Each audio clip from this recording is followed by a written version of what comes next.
Can you talk about contrast? So one of the things that I find myself doing is, I believe it's step 5, when you don't get mad about, Step 1 is ask. Contrast helps you do that. Step 2 is source answers.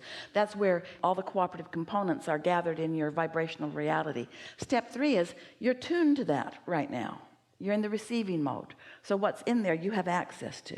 Step 4 is you're really good at that. You're so good at that that you can do it at will. You're so good at it that you catch yourself in the early thoughts of a nightmare and you back off until the nightmare stops. And step 5 is you're really good at this.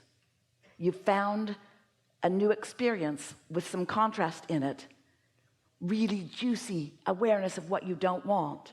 And right in the middle of all of that, because you know how this works, you know you're launching rockets of desire, so you're not resistant to the contrast at all. In fact, you're embracing it, because you know without contrast you could not put anything together.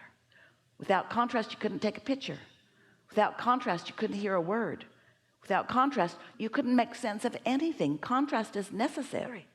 So as my frequency goes up by either meditating or feeling the end result, does the contrast come back and become bigger? Let's say this in another way. Since the vibration of my source energy is always up here, and since my vibration might be up here and might not, I control the contrast.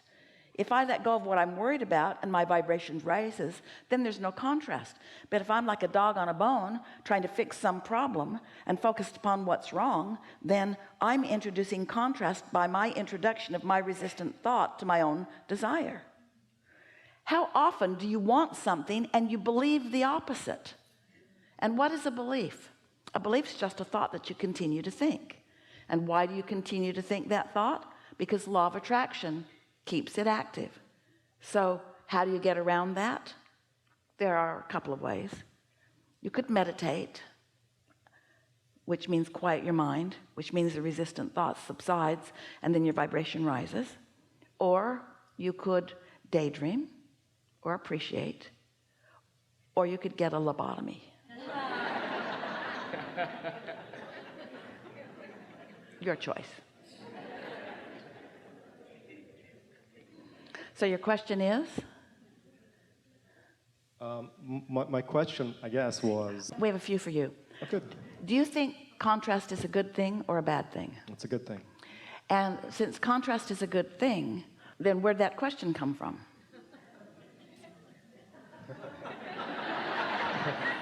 Is that a trick question? It's a really good question. Well, I created it. Out of your practical mind, like out of Esther's practical mind, you are evaluating scenarios.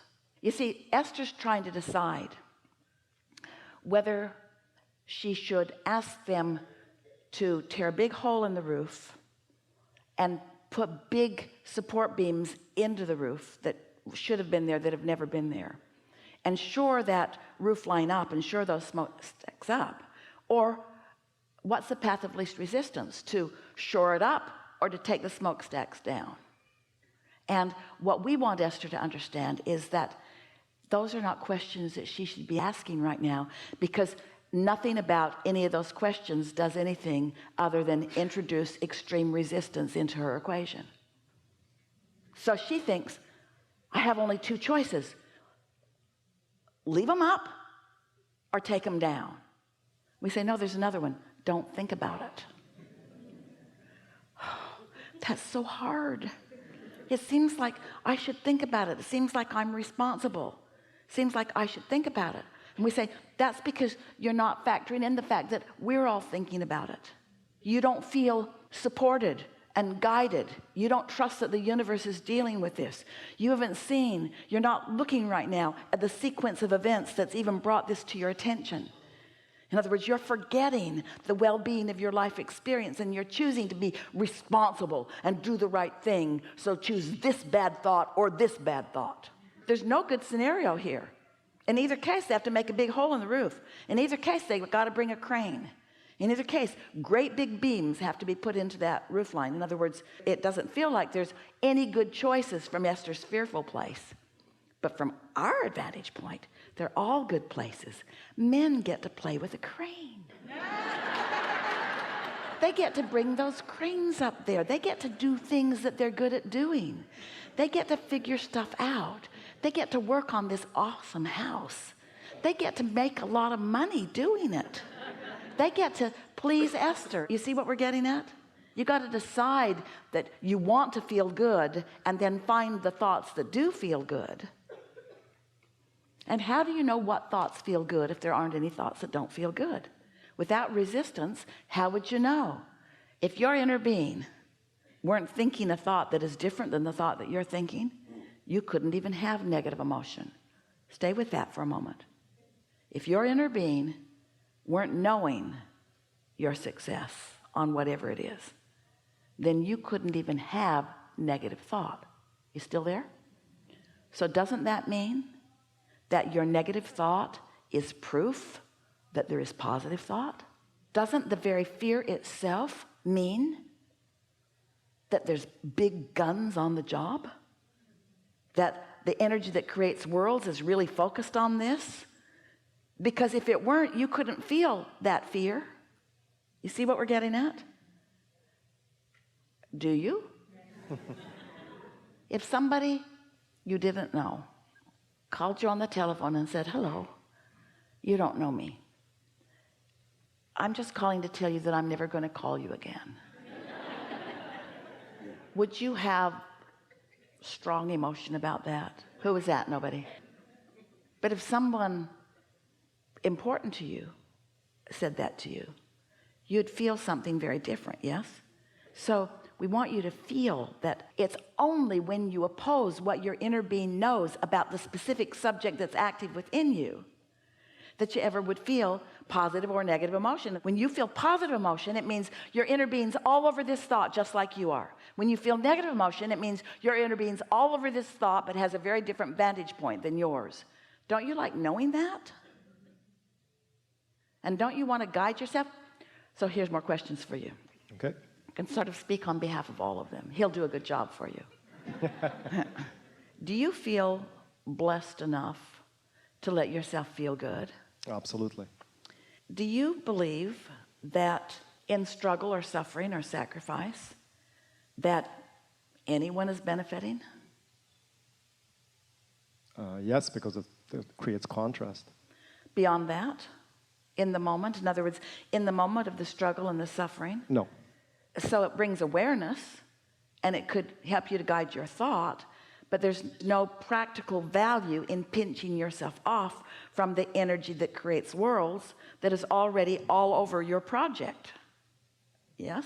Yes. That would be like, and you've lived this, so picture this. The men have arrived. They brought their crane. It's enormous. It's high in the sky. There are men sitting in the cabin of the crane. There are men on the roof receiving the big chain that's coming down. Everyone's in place, and they are so good at this. And then Esther's standing there yelling, "Watch out! Be careful!"